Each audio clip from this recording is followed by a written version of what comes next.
Hello, hello, and welcome to another episode of the Awesome in Seattle podcast. This is your host, Christian Nossum of the Awesome Nossum Group at Wilson Realty. And today I got my awesome, beautiful, lovely wife and co-host, Hello. Miss Shannon Nossum.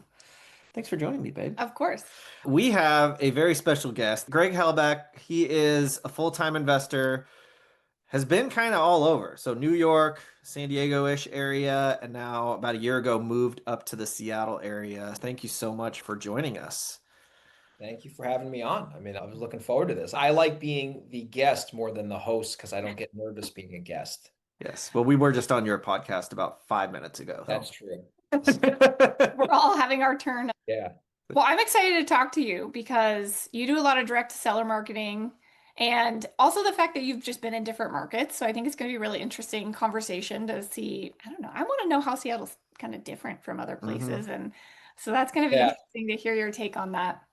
Yeah. I thought it was going to be just as difficult as San Diego. I lived there for a while.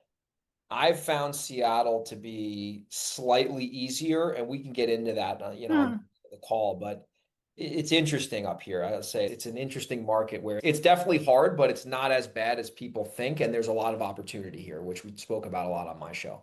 Yeah. Yeah. Before we get into what you're doing now, how did you get into investing? So I was 20, this was 10 years ago now. I was 20 years old. I was in college. I was playing hockey at a pretty high level. Couldn't get to the National League, unfortunately. So I had to just eventually call it quits. Moved back with my parents, and I got one of those like seminars in town kind of things. Oh, yeah. Postcard, direct mail, ironically. Went to the seminar. They talked about, no money down real estate, basically. And, I was like, this is what I want to do. It was like a light bulb kind of went off in my head when this was occurred. So me and my buddy looked at each other. We were like, hey, let's go to the next seminar. It was like an upsell. We ended up spending $2,000, which was half of the money I had in my bank account. They taught us everything about like wholesaling, flipping, rentals. And like I was 20 years old. I had no business experience. I was in college.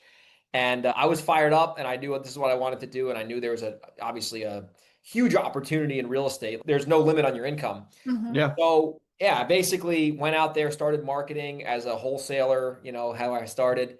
And it was a lot different back then. The business has changed a ton. I mean, we could get into that because wholesaling is so much different than it was. Flipping, marketing, it's like I say, real estate's basically dog years. So back in 2015, I went out, put out bandit signs, got my first deal, wholesaled it with a mentor who we went 50-50 with, and then started inconsistently doing deals every couple months. Yep. And then eventually got it to where I had some money saved up and started doing more targeted marketing. And I had more of a budget. And then I started flipping and then I started buying rentals. And it just kind of evolved over the last 10 years. So that's how I got started. Broke in my parents' basement. Well, that's awesome. I mean, I feel like similar to us, started around the same age. Mm-hmm. Pretty cool. Okay, so you just moved to Seattle. Why did you pick Seattle? What was the draw? Yeah. So I was living in Taxifornia for a while. Did pretty well there with flips and stuff, but I knew that I didn't have any family there. I was there for 6+ years. I kind of did my thing out there. I've seen everything you could see, and I wanted to eventually get out of there. I just didn't know how. And I was going to move back to the East Coast, and then that's where the business is basically headquartered. Ended up meeting a girl actually in Nevada, of all places. She's actually in my kitchen. This is my girlfriend. She lives with me now. We moved up to Nevada for a little bit and then we were living there and that's where she's from. And then she was like, hey, like, would you ever want to move out of here? And I was like, absolutely. And then we actually checked out Seattle on like a little weekend, like getaway. And we walked the house that we're in right now and it was for rent. And we were like, hey, let's go for it. And we ended up getting the, accepted offer on the lease and moved up here a month later. That was it. And there's no income tax in Washington, which helps. So you moved to Seattle recently, and about a year ago, and you got some deals pretty quickly. How did you break into the market? Yeah, so before I moved here, I started marketing here. So I knew we were going to move, so I had Oh. about a 1 month kind of runway.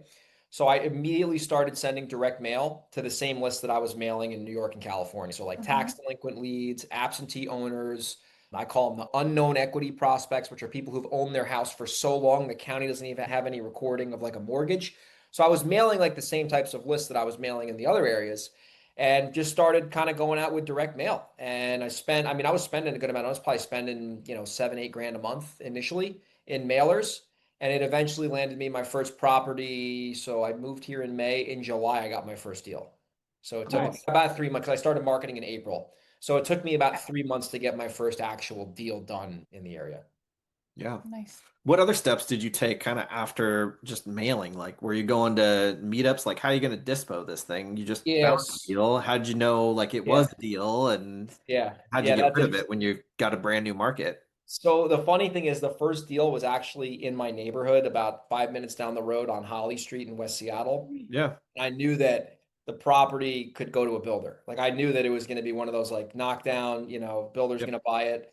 So what I did was to build my network up. I went to some meetups. That was how I think I first met you guys there. And Yep. then I also found this Facebook group where, it's called Washington Real Estate Investing. There's like 20,000 people on there. I'm sure people Yep. are familiar with that. And I was able to just, network with people virtually on there and, see a lot of people's like buyers they would put on there. And I would type in keywords like, looking for buyers for a house in whatever area. And I would see all the emails. I'd copy those emails, kind of Mhm. just built some momentum up there. And then when I actually got the property, I put it out to the email list that I built through the Facebook group. A neighbor was in there and she ended up seeing it and she actually bought it because she's a builder. So, Oh, and then she still has it. She doesn't know what she's gonna do with it yet. She might knock it down. She might sell it as is. But that's how I got my first property on like an assignment deal out here. It was just from straight up Facebook group. I met you guys at that local real estate event and then just doing direct mail to the list that I know work across the country. hmm. And like I said, that was a property where I wasn't going to do like a new construction or anything. I didn't know the market that well. I probably still wouldn't do that to this day because I'm not terribly familiar with that. And that's not really my model.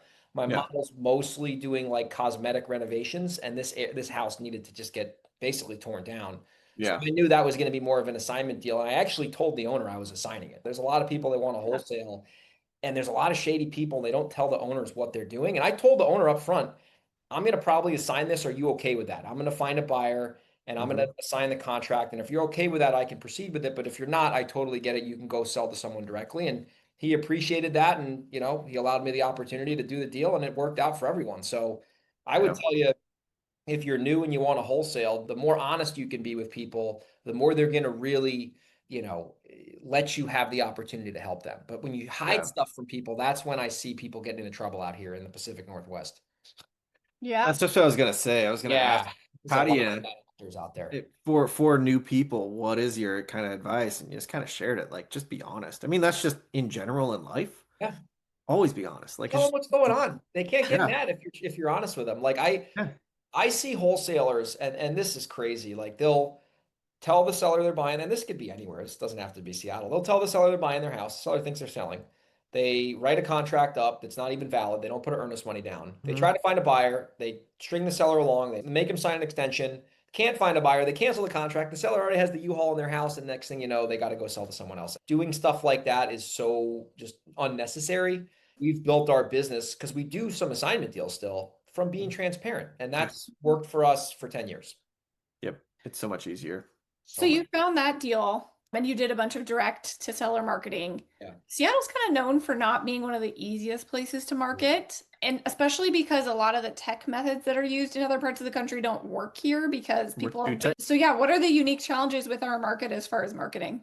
Yeah, so the first thing I'll say about Seattle is that if you're going to do direct to seller marketing, you need to be willing to spend much more than the average person across the country per channel to get an acquisition. So like for example, Seattle around here it's 10 to $12,000 of ad spend to get an acquisition to hopefully make 30, 40, 50, 100 grand.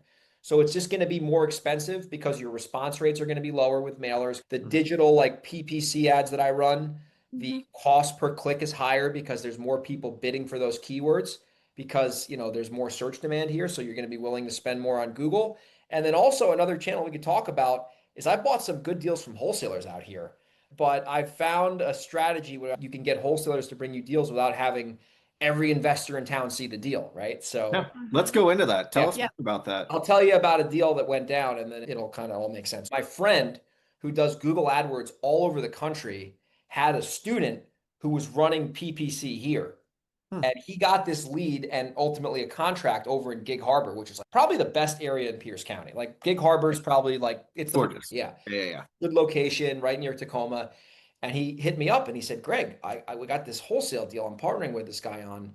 Do you want to buy it? It's in Gig Harbor. And I'm like, well, if the numbers make sense, of course. So instead of having him go put it on Investor Lift and hit all his, because he didn't even have buyers. So they sent it to me first. I sent someone out there to walk it the next day. The guy said, go for it. I signed it up. The wholesaler made $116,000 assigning the contract to me. Wow. Whoa. I bought it from them, closed right away, and they didn't even know what they were doing with septics. I paid for all the septic stuff. It was like very easy to work with because I knew that they were new and Yep. whatever, and they had a lot of margin. Yep. To make sure they got paid. And I literally just bought that house, junked it out, and threw it on the MLS and sold it as is and did extremely well on it because this guy got the house for 180 grand from the seller. Wow. So 3-2 ranch, hoarded. It was Wow. hoarded floor to ceiling, but Yeah. I knew like number one, I could just wholesale this thing without even having to rehab it because that, Yeah. saved me a bunch of time. So anyway, the lesson here is if you're working with wholesalers, you want to build relationships with people. So they just hit you up first before the masses see these deals. Because I see deals on Wari, I see deals on Investor Lift. Everyone and their brother's seen that, right? And if it was a Yeah. spanking hot Totally. deal, someone would pick that up in 2 seconds. You wouldn't even see it. So that's how we've been able to do this, obviously in Seattle and in New York, to where we get these wholesalers to come to me directly. A lot of them are not in the market the deal is in, but they know me from the social media stuff and from my videos online. So they come to me, they know I'm a legitimate buyer who's going to close. And that's how we get a lot of opportunities from wholesalers because you don't want to be fighting with, 10, 15 investors on a highest and best on a wholesale deal because it's going to No. get bid right up. Yeah. You mentioned wholesale. Can you explain what that is for any of our Yeah. listeners who've never heard that term? So, and I like that up here in Seattle. We've been doing a lot of those. So it's the concept where you buy a house at a wholesale price off market. Key is it has to be off market.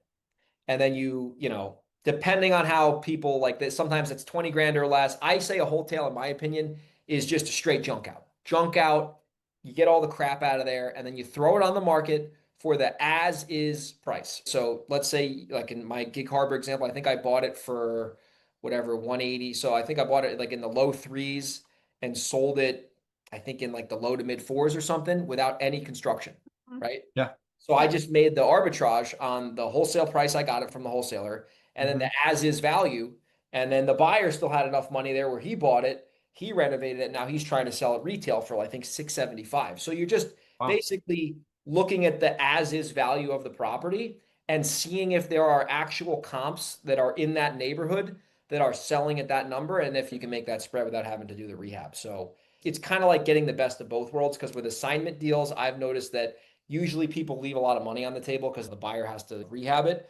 And then Yep. Yeah. with retail deal, you're putting in 100, 200 grand worth of work sometimes, and that comes with risk and permits and all that. So this is kind of like in the middle. Yeah. Cool. That's awesome. It's a good strategy. So let's talk more about kind of your wheelhouse, which is more direct to seller marketing. We kind of touched on it already. You've really built a reputation, even in Seattle, for being super sharp at doing this. What's kind of the best channels and what actually works? Because like Yeah. you said before, it's so tough in our market, Yeah. And expensive. and It expensive. is expensive. Yeah. Yeah. So the thing with marketing, especially in Seattle, is like I mentioned it earlier, you have to be willing to spend the appropriate amount of money that it costs to acquire a property off market. And that's where I see a lot of investors, get disappointed. So they come into Seattle and they're like, I got 2,000 a month I can spend for marketing. And I tell them it's probably going to take about 5 months to get a deal because the average cost to acquire something is around 10 grand. So you have to, number one, go into this area or any expensive area with the right expectations. Yeah. You got to understand in 2025, there's a lot of people marketing, right? Like the real estate investing, it wasn't an industry in 2015. It was just you'd flip houses, you would do assignment deals. Now it's a whole industry. Like it's changed so much. Direct mail still works. We run it every single month. We run pay per click. We work that really well. That's expensive. There's guys spending way more than me out here. I'm sure you know them. And then we're also running YouTube ads. So we're running to certain audiences, just on the Google, YouTube platform, Mhm. homeowners who've owned their house or whatever. We're just running straight videos like, hey, do you want to sell your house in Washington State? If so, click the link below and get an offer on your house. So those are the three channels we're running right now profitably. And I mean, in terms of like the lists that we're mailing out here that are working, I can tell you, I'll just tell you the lists. I got nothing to hide. Yeah. Number one, we're mailing the tax delinquent owners. So people who haven't paid their property taxes, you got to make sure they've been delinquent for at least a year, a Yeah. year plus delinquency, because the taxes out here are fairly high, right? Because there's no income tax. So if you got someone who's 3 or 4 years behind on their property taxes, pretty good chance, number one, the house needs work, and number two, they're going to have to sell it because there's also most likely no mortgage. because the bank would have paid the taxes, right? Exactly. Yeah. Yep. So that's a little hack there. And then we're mailing another list, like the one I got down the street was an unknown equity list with a long ownership length. So Hmm. we're mailing people who've owned their house for like at least 20 years, unknown equity, which means that they've owned it for so long, the county recorder doesn't even know if there's a mortgage, and most likely there is no mortgage because they've owned it for so long. So those are banged up rentals, people who've, older people who've had the house for a long time, they never kept up with it. They have equity, it's most likely free and clear, so you can negotiate seller finance there. Another list that we're mailing that's been profitable is just predictive data. There's a company out here called Audantic. They're actually up in Bothell, Hmm. and they sell this kind of AI list, and it's like basically it's like a glorified lookalike audience. Like if you're familiar with Facebook advertising, look at all the houses that sold at a discount for cash, and then they take the people who resemble that avatar that own properties, and they give you that list. So we're mailing that list as well here. So Interesting. those are the three core lists that we're mailing that are working. Hmm. Never even heard of that last one. That's cool. I've never heard of that either. It makes sense. Like, let's say, for example, in King County, there's, I don't know, 500 off-market real estate transactions where the house sold for less than the assessed value. Yep. It basically picks up all that data, and then it gives you an audience of people demographically that own properties that resemble those characteristics of those people who already sold. So it's like a giant look-alike model, Yeah. and it's supposed to, like, get you better leads. And it does to an extent, but the truth is in Seattle, it's so expensive regardless. You're going to have a low response rate no matter who you're mailing. There's no secret list out there. Like, you're going to spend $300 to $500 per phone call sometimes. I mean, that's just the way it is. How do you like to track your KPIs? For mailing, I'll get into that. I can get into details on that. So let's say I'm doing a direct mail campaign for the next 6 months in King, Pierce, and Homish counties, the three big counties. I'm going to look at number one, what's the amount of money I've spent on that campaign so far? So ad spend, dollars out. And then I look for the phone calls that I'm getting, right? So callbacks, response rate. That's a low number. I mean, that's 0.0025% if you're doing well, which is a quarter of a percent. Very low. Yeah, it's crazy. And then out of that, though, especially out here, about half those people are taking you off your list. So now Yes. you're taking 50% of your calls that are expensive, cutting them off the list, and then you're going to get half of those are going to be actual leads. And then from there, around here, it's like 20 to 25 leads with follow-up should convert into a deal, which results in about 10 to 12K in dollars spent to acquire a customer and, whatever, wholesale it, flip it. I don't really burr anything out here, but, that's what it costs to get a deal with mail.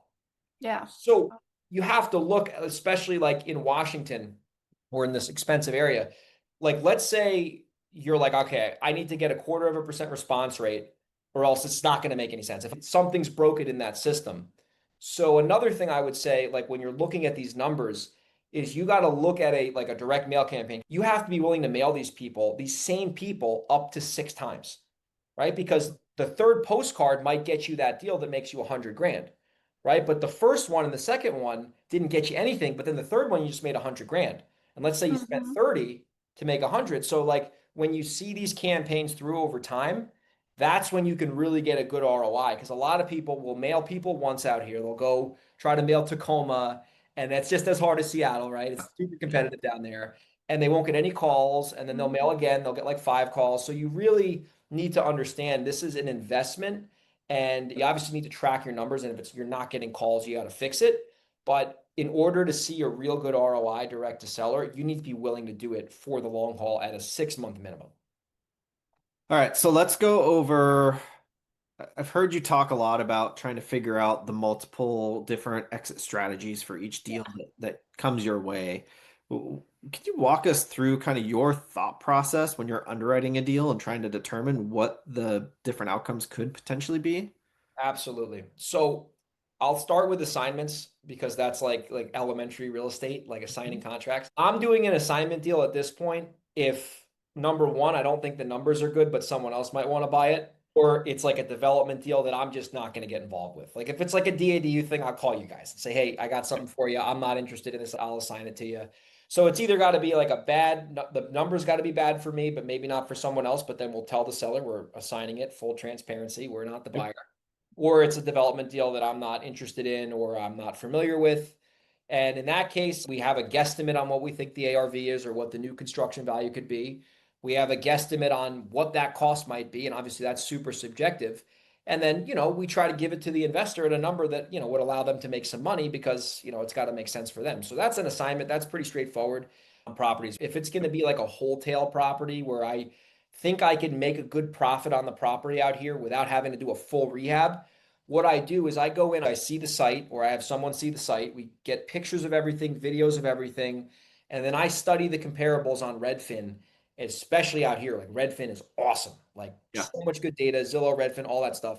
And I'll go right into that neighborhood or wherever the property is. I'll look at the first thing I'll do is look at pending properties. And I'll compare those photos to my property. What is this thing worth just on the MLS? Because I'm buying it off market. What is this thing worth on market? And I'll look at the pendings, and then I'll look at the actives, and I want to see how much inventory hasn't sold yet and how come it didn't sell. And am I going to be stuck for a while trying to sell my property? So that's the second thing I look at. And then the last thing I do is I go look back 3 months on the solds. I try to find comps in all 3 buckets to determine, okay, with this current condition, we can sell this property for this price, and we might have to do paint, floors, and maybe change some toilets out. So I'll look for a wholesale if I can. And a lot of the properties aren't that bad when you get past some of the stuff these people live in there. Like they're not as bad as you think once they're cleaned out. And then if it's a flip, typical, okay, we're going to go in, we're going to get a contractor estimate, we're going to see what the cost is going to be, we're going to make sure it makes sense with the soft costs, we'll look at the excise tax, all that. So that's like my last resort is doing a fix and flip, just because they're a pain in the butt, honestly. Yeah. You get stop work orders. So that's like last resort for me. Like I got something up in Marysville now, saw the site, wholesale, floors, paint, carpet, throw it on the market. Makes sense. Like no need to rehab. Because here's the thing too, I've noticed. Seattle's a very big area where there's a lot of different communities, but sometimes the difference between like a dated property that can get financing that's totally livable but just original and an ARV, depending on where your neighborhood is, isn't that big. Like sometimes it's huge. Like sometimes there's a giant spread, but then sometimes it's only like 30, 40 grand. So you're like, what am I going to put an extra 40 grand in to make you're just break and eat. It makes no sense.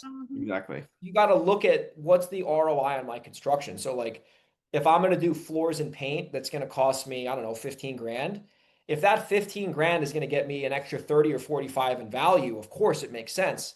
But if I'm going to fully rehab a house cosmetically at 60 grand, 70 grand, most likely out here, if that's going to only raise the value, like it's, you don't get that back. Like just spend the money for no reason and take risks. So don't do it. Yeah. Yeah. And that's why you got to know the area. Like you got to study like Snohomish County, Marysville. It's kind of like Las Vegas. There's a lot of track homes, 3-2 ranchers, like suburbia vibes. But then when you go down in Tacoma, you could be on the east side, and then that's like, hit or miss, like some areas it sells for 350, some areas it sells for 550, and it could be 3 blocks away. So you're like, you really got to know those comps, and you got to spend a lot of time studying them, because that's where I see guys get hurt out here. Yeah. No, that makes sense. So you said your preference, I think if you had the choice, you'd love to do like a wholesale. That would be every time. If I had my druthers, I would wholesale. Okay. What percentage of your business is assignments versus wholesales versus flips? Like I would say out here, like 60% is wholesale. Okay. 60%. Yeah. I love that model because it's a simple model and you don't feel like you're leaving too much money on the table. I just did a rehab in Tacoma. It wasn't even that big of a rehab because the seller left, like it was in decent shape. But that one, I think we put 30,000 into that one or something. Okay. We just did that because I knew that if we put that plan together with that specific house, based on the condition it was already in, because they had new countertops and stuff, it would make it like the 30 grand made it sell for a lot more. Because it made sense. And it looked like crap before the 30 grand, but the stuff we did, like painting the outside, it was a very expensive stuff. Yeah, very interesting situation there. But then I had another one in Puyallup where I thought it was going to be a complete disaster inside. I actually locked it up before I saw it. And then it was a condo. So I was like, condo, I don't really care. It could be whatever condition it is. Doesn't matter. Thinking this thing's a heavy fix. I go in there, it smelled like new construction in there. And I was like, oh boy. I said, let's go right now. And we just literally threw that on the market. Did no work. But the guy needed to sell quickly. Like it was just like, I couldn't, sometimes I don't understand why the people sell, but you can never understand. Like I walk. Sometimes it's mental health reasons. There's like, I can't handle, Yeah, and it doesn't exactly. Well, logically make sense, but it's it what doesn't they make any sense. do. Like, Well, it's the same reason. Like, why did they do this random work inside this house? Like, yeah, I see why a lot. would you That's do where it there's like a Kuma that? house. Yeah, A lot of Yep. choppiness. Yeah, I'm like, what yeah. are you doing in here, buddy? Why would you do that? Yeah, you can Yeah, never. People do what they do at the time because it makes yeah. sense. It's so crazy. And then another thing that we've done, not in here yet, but I'm open to doing them, is in your contract. Are you guys Mhm. familiar with that? Doing the Yep. novation We've agreement? heard people try to explain it a few times. Yeah, I can get into that. I'm Always pretty familiar unsuccessful. with how it works. Yeah. You want to try to explain? Yeah. We've I'm been now so this really this really is interesting because you would think, why would someone ever let you do that? But then when you actually think about it, I understand why they do it, and I can walk you through this. So a novation agreement just means a replacement. So to give you the terminology, it just means you're replacing your contract with a different contract. So it's like the cousin of an assignment deal. With an assignment deal, I assign my contract to Christian. Christian closes on the house. I get an assignment fee. A Yep. Mhm. novation agreement has not is you're not assigning anything. You're getting basically paid from the seller to get your contract replaced. So the way that it goes down and how you can add value to a seller in the situation, and number one, it's got to be the right seller. This is not going to work with everybody. Yeah. You basically agree to a net number with the owner. Like that's you're paying the excise tax, you're paying the escrow fee, all that stuff. So Yeah. you and the seller agree to a net number that the seller's going to walk away. Let's say it's 400 grand. Let's say you know that property on the market with 5 grand worth of work would sell for 520, right? So you got 120K spread there. But you, like as the novator, have to understand you're not going to make that. You're going to have to pay the commissions, 5-6%. You're going to have to pay the excise tax of whatever that percentage is, depending on the county and the town out here. And you're going to have to pay escrow. You're going to have to pay for the repairs. And you got to make sure there's enough margin there to where you can still make basically like an assignment fee after you pay all those expenses. So the reason a seller does something like this is they have a number in their mind they want to get, and they don't want to do any work, and they don't want to be involved in the process. They just want to net the number they want. And that's why I said it's like you got to find the right person for this, because most people just do this themselves. You're going to see it on Zillow. There's a realtor involved. Like you'll let them know what's going on. If they're okay with that and you explain to them how the process works, you sign a purchase and sale agreement with the owner that says they're netting 400, just like an off-market deal. And then your contract has language that says you're allowed to novate it, which makes you, able to hire the realtor, sign the listing docs. You can have the seller sign that if you want. It depends on your, level of comfort. And then basically you take care of all the work. Like you deal with the realtor, you deal with the showings, you deal with the closing, you make sure the buyer's pre-qualified, you do all that stuff. When the closing occurs, the way that it goes down is that the seller ends up signing a separate contract with that end buyer. So the A signs with the C, and now they're together. And then your novation agreement is between you and the seller that says any proceeds over 400 go to you. The seller actually pays you. So that's what a novation is. You have to make sure the property is going to sell for like 5 or 10K worth of work. And you got to let the seller know what you're doing. It makes no sense. Yeah. So Maybe we they have don't have the done those. cash to do the work that it needs to get done. They don't have the That's time. They yeah. don't have the desire, the knowledge. Like, They're stressed out. They don't yeah. want like we have one right now where the owner, we're adding a lot of value because she has a buried oil tank that's leaking. Oof. I'm paying for all that remediation and we're doing all that for her. And we still have enough margin to make some money. But she would never want to be involved with that. But because we're novating it, like that's part of our agreement where we're responsible for all the work. So, you can add some value from time to time, but I certainly wouldn't build a business off of this. It's a tool. It's not a business model, in my opinion. No. Some people have models off of this. What is it costing you to do the oil tank? We still haven't gotten the final quote yet, but just to abandon the, so we were going to abandon the tank. The tank was leaking, so we no longer can abandon it. Oh. So that was $2,300 just to abandon the bad boy. Yep. Found out it's leaking. Now we gotta get permits to cut the water off, drill the sidewalk out, cut like all the gas to the. I mean, it's a mess, but it's probably gonna cost me $15,000 to get that thing all said and done. Plus my 20, so seven. Let's call it 17 G's. Yep. Wow. I usually tell people, it's around 20 grand. So Yeah, I'm right there. depends on how bad it's leaking. Yeah. Well, thank you for explaining novation. I feel like I That was the clearest understood that. explanation I've ever heard. Yeah, well, I've tried to learn this for 3 years. I couldn't wrap my head around this for 3 Yeah. years. I'm like, why would someone do that? Sellers will never do Yeah. that. And then we did our first one and we made like 30 grand. And I'm like, oh my God, this works. Makes sense. Well, good You gotta have job. a good escrow company though. The escrow company needs to understand how to close them and what is their process for closing them. Like Core Title needs the seller to sign all these different documents. Other escrow won't even do it. And then there's other ones down in like Pierce County. So you have to work with the right escrow company or else those deals are going to die fast Yeah, in makes sense. Washington. I have one other question that we haven't talked about, which is that so you're a wholesaler, and I know there's some new laws coming in Washington State. Have you explored these at all? Are you a I have. licensed agent? I hope wholesaling becomes illegal. I really think if that happened, it would be better for everybody because it will get all the bad actors out. Hopefully, you would think. Yeah. Maybe Yeah. not. The thing that I don't like about the new laws, and I've definitely studied up on them, is it the way that I'm reading them is that it's implying any like off-market deal, whether you're wholesaling it or not.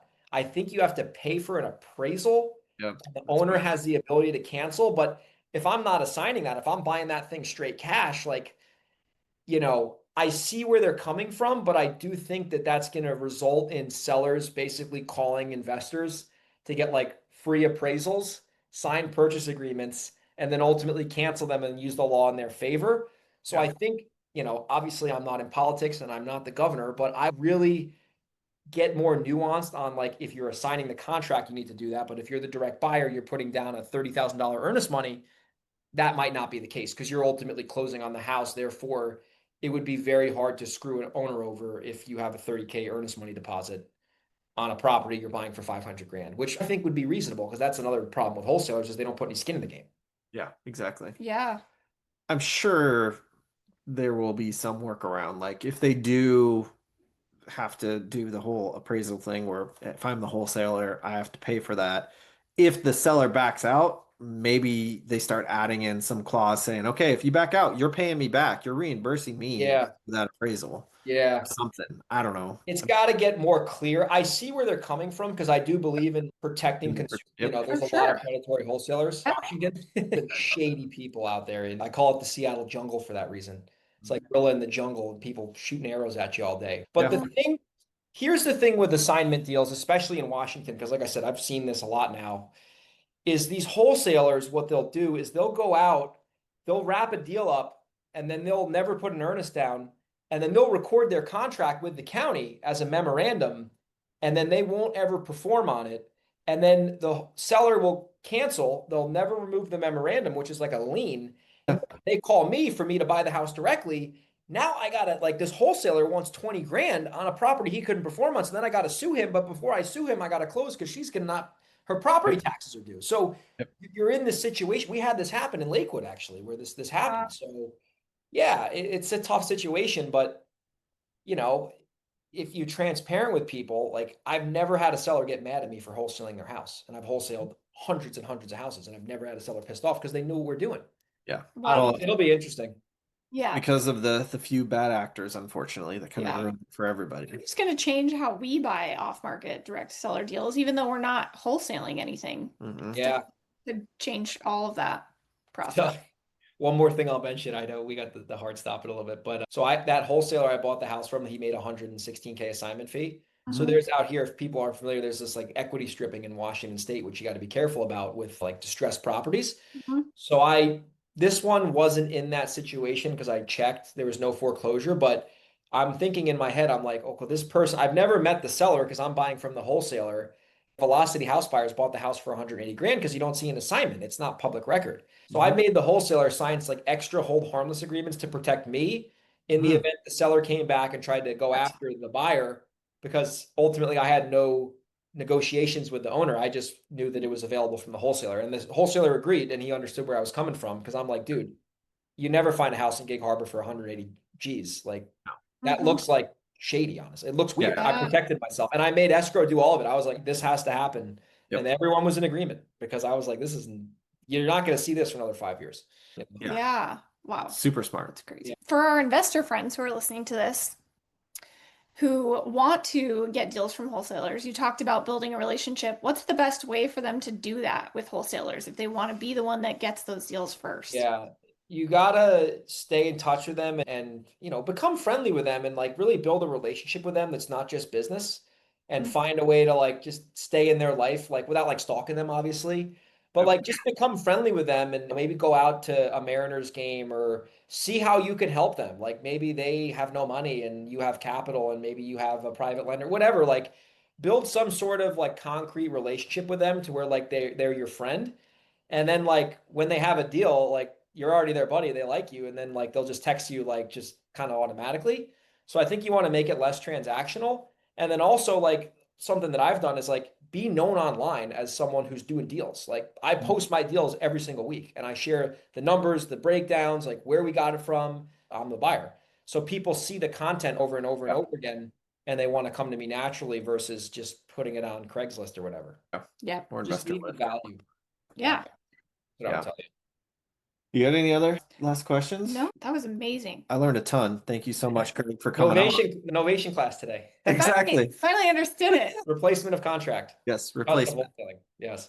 Why a seller would do it, I still don't know. We've had some bangers too. I'm like, geez, like what's going on here? Greg, if people want to follow you, how do they connect with you? If they have a deal they want to sell you or they want to Yep. watch your journey online, how do they find you? Well, if it's a dadu deal, you got to call them first. If it's not, if it's a wholesale, I'll take a look at it. You can follow me on Instagram at Grego_37. You can email me, greg@velocityhousebuyers.com, or you can check out the YouTube channel /podcast at Greg Helbeck REI on YouTube. Perfect. Well, Greg, thank you so much for joining us here on the Awesome in Seattle podcast. This was a lot of fun. I learned a lot. Innovations, I now understand, thank God. And you shared a lot of good tips, like especially the direct to seller stuff. I don't think we've ever had anyone that was as open as you were. So Yeah. thank you for doing that. There's so many deals, and this is what people need to understand. There's so many deals out there. You do not have to hide Over your everything. knowledge. Share it because it's going to come back and you're probably going to get more deals in the long run by sharing it and being open. So thank you for doing that because I do think you'll probably get some deals, extra deals because of that. So hey, it's an abundance. You got to have that abundance mentality. And what do they say? Knowledge is one thing, executing is different. So you can learn all you learn, but you got to go out there in the Seattle jungle and implement it. Consistency, persistence will get you that bread. yep, there you go. Well, thanks, Greg. Really appreciate it. And we'll see you in a couple weeks on the next podcast. All right. Absolutely. See you guys. See ya. Bye.